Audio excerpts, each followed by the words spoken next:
श्री शनैश्चर द्वादश नाम स्तोत्रम्।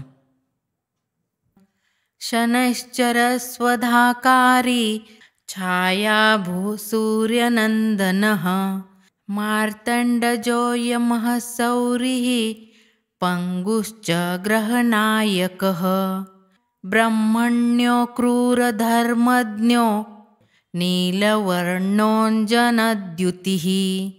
द्वादशैतानि नामानि त्रिसन्ध्यं यः पठेन्नरः तस्य पीडां न चैवाहं करिष्यामि न संशयः। गोचरे जन्मलग्ने च वापस्वन्तर्दशासु च।